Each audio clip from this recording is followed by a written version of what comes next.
prior to him passing, your dad and stepmom, as I understand it, would make most of your decisions for you. How quickly did that change after? Immediately after my dad died, I had this very weird feeling of independence. It wasn't comfortable. I was just thinking about all the things that I depended on Dad for advice and direction, and was just gonna be not there. And how was that? And it was a weird, weird feeling. There was a bit of a release of some pressure that I can't quite describe. And I don't know,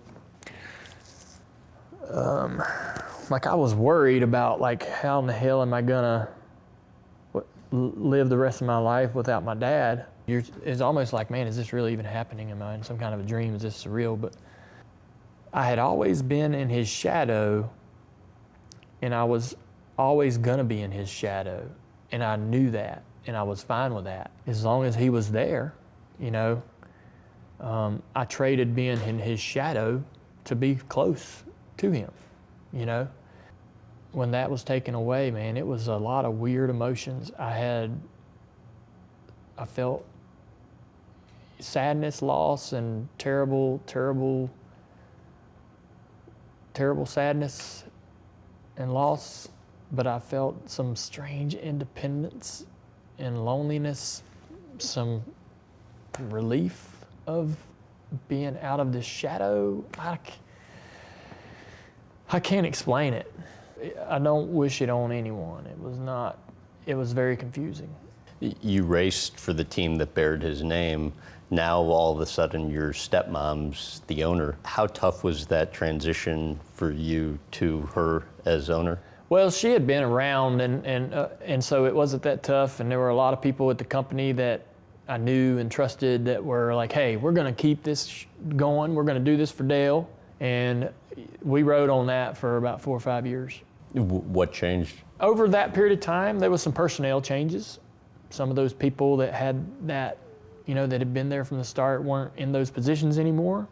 I was starting to get a little bit of leverage on some of the decisions for my team personally. That was probably, I was definitely not ready for that responsibility to make those decisions. My contract was coming up. My relationship with my sponsor Budweiser was coming to, was ending. That contract was ending. Would they stay on board, re-sign? What was their plan? There was just a lot of crossroads, a lot of bridges coming up around 2005. Several little personnel decisions took some of the wind out of the sails for me, and it wasn't. And I tried, and we tried to sort of correct it and put the pieces back in place, but it never fit back perfectly, and it never felt the same as it did maybe around 2003, 2004. And you know, I had some opportunities to do some things different. I had opportunities to get in better equipment, better cars, make a tremendous amount more money.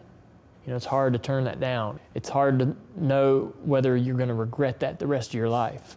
I've been with my dad's team all this time, and we've done a lot of great things, you know, and he's not here anymore, and it's been a few years, and I think we've gotten everything we can out of this situation.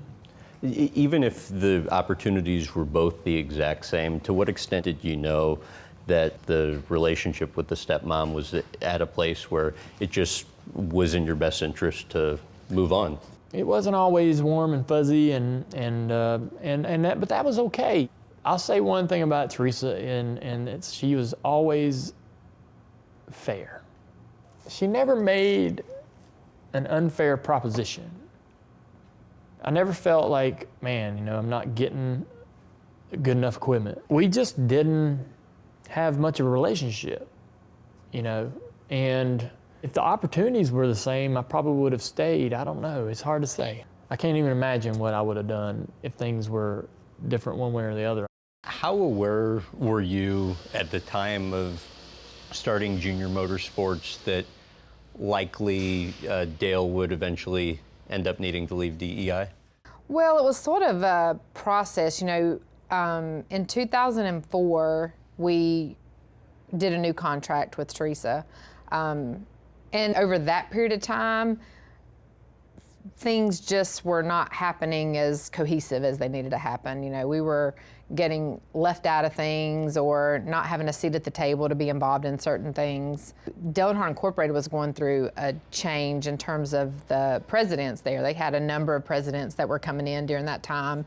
When we'd have a new meeting and get them up to speed, and then before you knew it, they weren't there anymore, and we'd have to have a meeting with another person and get them up to speed. And it was really hard to, she wanted things a certain way, and if we didn't feel that was the way that they should be, it was really hard to have that discussion with her. It was just pretty much the way she wanted it, or that was going to be it. So it ended up that was it. And in 2007, we made a change. So that worked out. How big of a change was that for the two of you together?